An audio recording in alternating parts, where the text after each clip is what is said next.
าวผู้ไทยอยู่เจ้าเนาะทุกคนมีน้องแพงสิพาพี่พาน้องไปอันบุญกระถิ่นเนาะบุญกระถิ่นวัดบางมุดเนาะทุกคนเนาะพาไปเบิ่งไปชมน้ำกันเนาะว่า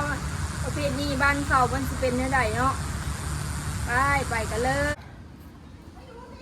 ทุกคนมันนี่ห้าวกับมาฮอดอันงานบุญกระถิ่นนะเนาะทุกคนเนาะงานบุญกระถิ่นอันวัดบางมุดเนาะพี่น้องในรถกันหลายเนาะพี่น้องเนาะวัดอันบางมุดนี่นะพี่น้องค่อยน่ะมีเคยมาจากเคยพี่น้องเอ้ยอันนี้ค่อยกลับมาเบิ่งมาส้มคนมันหลายบ่ค่อยเคยอันนั้นแต่วัดบางพาเนาะพี่น้องแต่วัดบางพายังมีท่านในทอดกระถิ่นเนาะเล่นทุกคนพี่น้องคนหลายคนนั้นเพื่อนเนาะไงนี่เฮายางเฮาไปเนาะถ่ายบรรยากาศตั้งเฮาไปเฮางานจากนั้นเฮาก็มานั้นผูกไปเนาะผูกมือบ้านเฮาเอิ้นต้นเนาะพี่น้องเห็ดต้นเห็ดเลยแหละแต่ที่เขาเอิ้นผูกต้นเดี๋ยวแต่ผู้เลิกอันเยอะอันโมทนาบุญเนาะพี่น้องเนาะผู้สิบบาทเดี๋ยวนี้นี่เนาะพี่น้อง20 บาทหรือว่า50 100เนาะเฮาสิมาอันนั้นเนาะให้เฮาก็ให้ลุงใช้ยังอันนั้นให้เนาะ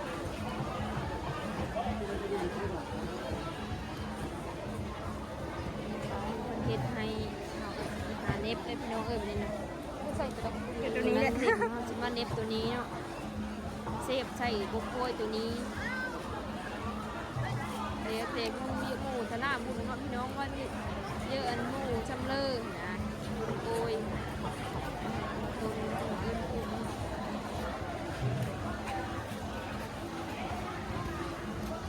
าเบิ่งพาชมบรรยากาศงานวัดบางบุตงานทอดกระถิ่นเนาะเอาขากันมาฮอดเนาะเฮายังท่านได้ไปหากินเลยพี่น้องทำเลบางทุกคนหลายแล้วก็คือสิลองกินคือสิเมื่อเต็มพี่น้องเอิ้น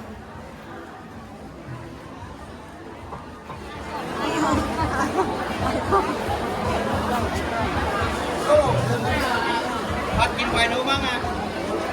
คนร้านต้มเลยไวนู้หมดไปเรายางแล้วปัดอิ๋วไวนู้ตัวลูกก็มาเกิด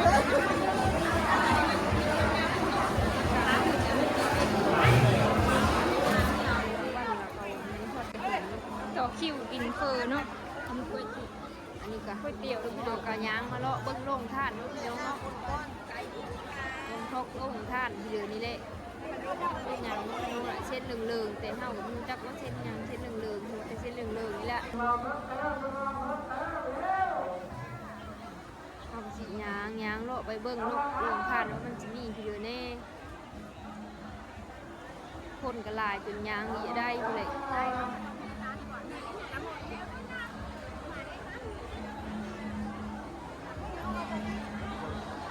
มื้อนี้เนี่ยพี่น้องเอิ้นดีแต่มันแดดแต่ละมื้อมันฝนตกมือทุกเช้าเนาะฝนตกแต่มื้อนี้ถึงเล่นฝนมีตกพี่น้องนี่ก็เฮากะจิเอาขนมไม่เนาะเอาขนมหรือเอาข้าวเลยเล่นเนาะพี่น้องเขาเอาเนาะใหญ่ผู้พาเอาเขากะจิเอาน้ำเขานี่เนาะปกติมันจีแบบเต็มโต๊ะพี่น้องเขาอันลงท่านเขาหลายแต่นี่เฮาไปสายพวกเนาะเราจะใส่ที่ไหนเอาขนมเอาเลยเนาะพี่น้องปัญญาไปเลย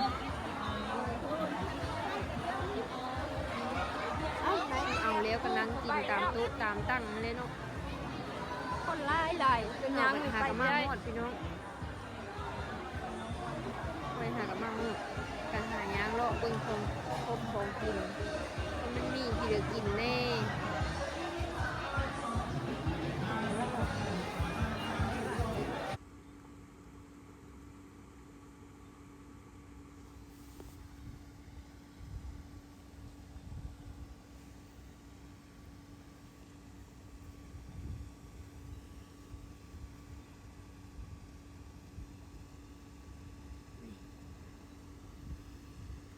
อันนี้จะเขาเอิ้นพี่เลยเนาะพี่น้องเนาะเอิ้นผัดไทยหรือพี่เลยเลยเนาะอันนี้ก็พี่เลยกล้วยจับกล้วยพี่เลยแมนบอกเฮาก็อีหูเนาะแต่ว่าเขาพากินค่อยก็กินน้ำเขาเลยทุกคนเฮาค่อยก็เอาน้ำเขานี่แหละจริงค่อยจะกินเฟอจะกินก๋วยเตี๋ยวเต็มไปสายเพิ่นมันมีแล้วมันหมดแหละ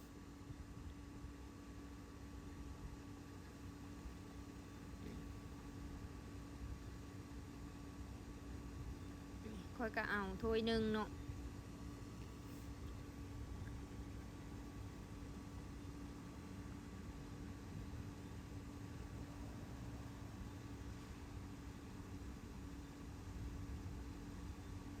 เขาก็เอาไปหานังกินได้เนาะนังกินได้ยืนกินพี่น้องมันนี้มีบ่อนนังเนาะได้ยืนกินไปเลยแต่เฮาอันนี่ท้ายคือพี่น้องเบิ่งก่อนกินนั่นพี่น้องคนหลายจับโทรศัพท์กันเนี่ยตอนนี้ก็มาถ่ายพี่น้องเบิ่งเขาต่อเทลอันนั้นไอติมนะพี่น้องเบิ่งไงล่าเด้อแซ่บๆพี่น้องเขาต่อคิวต่อเทลเอาเนาะค่อยก็เป็นคนยืนเบิ่งยืนถ่ายเดี๋ยวค่อยสิไปญาติเขาพี่น้องค่อยสิยืนเบิ่ง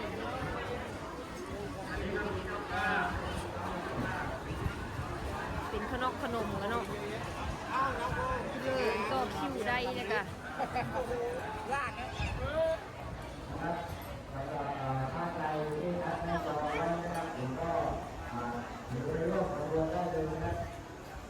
คนกันหลายอยู่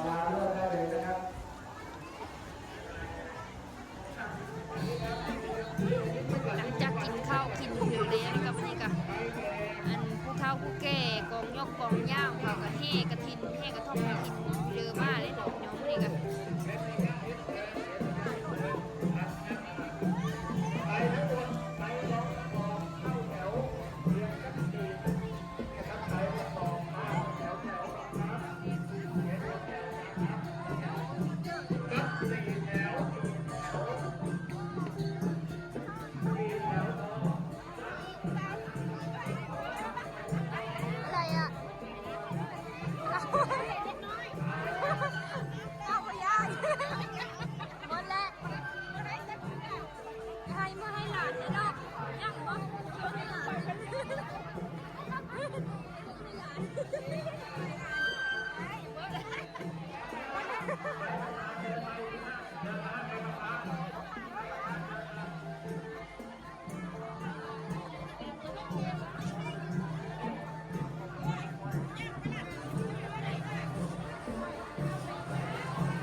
พี่น้องวันนี้ก็ตอนนี้เฮากันลั่งอันเฮาไปแห่น้ำเขาไอ้เนาะนี่เฮาก็เฮาไปห่วมไปแห่ไปดูน้ำเขาแล้ววันนี้ก็เฮาก็ย่างเฮาไปแดดกระโหนเนี่ยพี่น้องมึงหน้าจนเริ่มมาบๆเนาะเริ่มแม่เลยคนหน้าหุบหน้าแหวมีเนาะพี่น้องนี่เขาก็พ้นเชลเสียบแล้วนี่โยกง่ายเด้อหมุนนี่พี่น้องเอ้ยคนก็หลายเนาะหมุนก็หมุนแต่เสียดายแต่แดดฮ้อนพี่น้องเอ้ย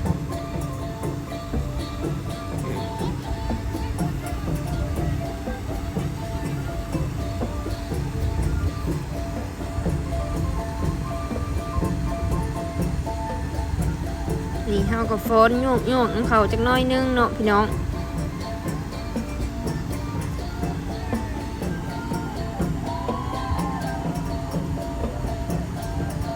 วันนี้คนหลายอันคนที่ถืออันต้นถือเปลือกก็อยู่ตะหลังพี่น้องอันนี้เฮาสิฟ้อนไปก้นกับหกกองยาวเนาะพี่น้องวันนี้เขาฟ้อนกับม้วนค่อยกับฟ้อนน้ำเขานี่แหละ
หอยแข็งนะ เดี๋ยวแบบเก็ตหอยเนาะ แต่เขาได้รางวัลชนะ ได้ เลิ รา ศ งวัล น้องเอิญ ได้รางวัลช ห นะ น้า เลิ ปลาย ศ รางวัลชนะเลิศแต่ไปรู้ว่าได้ลำดับที่เทาเลิศเนาะนี่พี่น้อง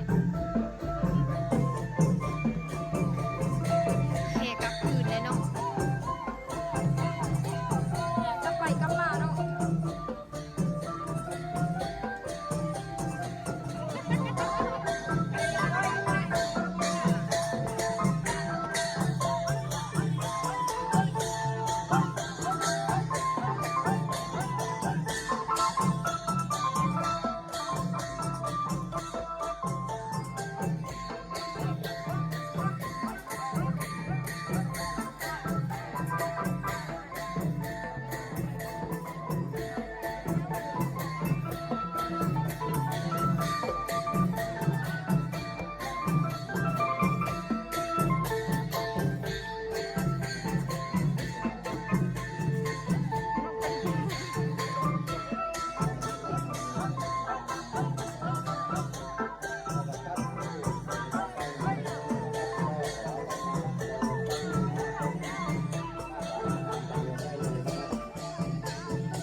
โคนเนี่ยเนาะว่าโคนใหญ่เนี่ยพี่น้องโทรศัพท์เรา3 หน่วยพี่น้องทอดกระถินสามัคคีวัดบางมุดเนาะพี่น้องเนาะมีบ่อนไทยฮอกไทยฮูกหรืออีกตัวนี้ก็เขากำลังเฮมาเฮามายืนท่าอยู่บนเนาะเบิ่งโกยเขาเป็นเป็นโกดบ่ได้พี่น้องพวกนี้โคนยงเฮาแดดโหนเฮาท่าอยู่บนพี่น้อง สิเฮขึ้นพันแต่เขาเอิญเอิญซาร่าเอิญหรือคอยกับบีฮูเนาะแบบวาวปิ่นแบบเขาอะนะหอนอันนั้นเลยเนาะ ฮอดเฮากับมาฮอดบอนฮอดนำเลยเนาะนี่ก็เป็นเวลาถ้าไปประมาณ7 โมงเนาะเฮามาฮอดกะ11 โมงกว่าๆเนาะทุกคนไปทอดกระถินวัดบางบุตรเนาะโมนพี่น้องเอ้ยแต่ว่าแดดฮ้อนมีนุ่งเสื้อแขนยาวเนาะแดดก็ฮ้อนมื้อนี้นะมาฮอดนำฮอดบอนเรียบร้อยแล้วจ้าสำหรับคลิปนี้ก็จบไว้เพียงเท่านี้เนาะคลิปหน้าพบกันใหม่ฝากกดไลค์กดติดตามน้องแพงสาวผู้ไทยเด้อทุกคนบ๊ายบาย